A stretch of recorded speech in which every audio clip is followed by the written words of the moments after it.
Hello friends मु ममता मो Annapurna kitchen को आपण मानक स्वागत करुच्ची। आसतु आज आम वर्षा दिन गोटे भल डिश बनइबा सेटा हला बेसन तरकारी जोटा कि आमर वर्षा दिन बहुत साहाय्य करे। पनीपरिबा आम बाहर को जाई पारंतिनी सेई टाइम रे आमर एटा बहुत साहाय्य करे।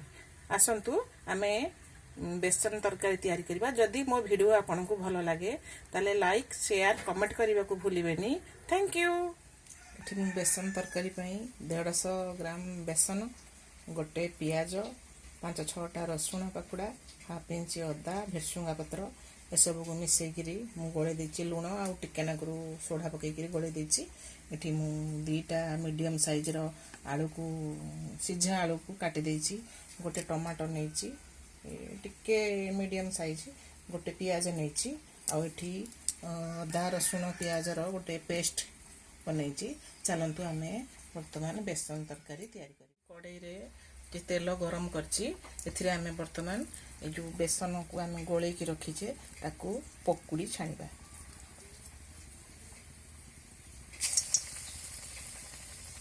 सब को आम पकुड़ी छाणी दबा।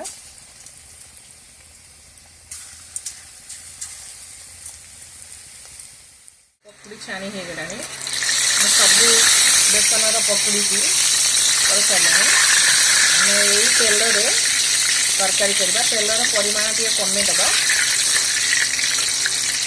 ये तेल रे आमे तरकारी करबा। हमर तेल तातिलानी। एठी आमे अल्प टिके चीनी पकेबा। चीनीटा खाली कलर करबा पई। चीनी हमर तातिलानी। आमे एबे एथे फुटण टिके पकेबा। प्याज पकेबा। प्याज टिके भल भाव भाजी होगा छाड़ा। पियाज आमर भाजी होगा। देखो ये आम बर्तमान काश्मीरी लंका गुंड पकेबा। गोटे चामच काश्मीरी लंका गुंड, 1.5 चामच हलदी भल भाव भाजी दबा। हो सारापर आम बाटिकी रखि मसला पकेबा। मोर पियाज सब भाजी होगानी। एबे आमे बाटिकी रखि मसला पकेकी भल भाव कषिबा।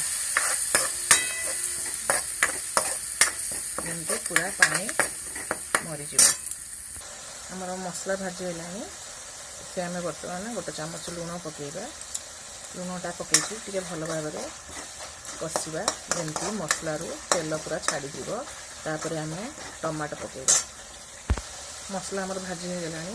एबे आम एथे टमाटो जो गोटे मीडियम साइज टमाटो पकेकी भल भाव टमाटोटा मिसवा को छाड़दबा। आपड़ मसलाटा कषा को सीम करी कषिबे नहले मसला पोड़ीजीव। आमर मसला कषि गलानी। एबे आम एथे गोटे चामच करी पाउडर पकेबा। आउ जो सिझा आलू ताकू पकेकरी टिके भल भाव कषिबा। तापर आम तरकारी पानी दबा। एटा वर्षा दिन जिते बड़े सब पनीपरिया टिके आम जाई पारंतिनी मार्केट तेणुक कौन करवा घरे रहा माने आमर तो निहाती तरकारी आवश्यक। एटा से टाइम रे काम दे दिए। देखो आमर पूरा मसला भल भाव कषिगला। एबे आम तरकारी रे पानी दबा। वर्षा टाइम रे आम जदि कोठी बाहर को न जाई परिबा, जदि किए बंधुबांधव आसबे आम केमिति ट्रीटमेंट करवा। तेणुक जदि पाखरे बेसन अच्छी किसी चिंता करें। आपण बेसन तरकारी करें। एटा बहुत भल लगे वर्षा दिनिया खाइला को। आपन टिके अधिक पानी देवे कहीं जिते आम ये जो पकुड़ी पकेबा ये सबू पानी टाणी दब। फुटी सारा पर आम जो पकुड़ी की छाणी की रखीचे देखु 150 ग्राम बेसन रे मु केते पकुड़ी करिछि। पानीटा फुटिला परे आम पकुड़ी की पकेबा। देखु आमर तरकारी पूरा भल भाव फुटिलानी। एबे आम एथिरे छाणी की रखिथिबा पकुड़ी की पकेदेबा। धनिया पत्र टिके पकेबा। गरम मसला हाफ चामच पकेबा। तापर आम तरकारी की बंद करदबा। ये सबू पानी टाणी देव। आ बेसी आपण आपको फुटेबेनी। आमर पकुड़ी तरकारी पूरा प्रिपेयर हो गला।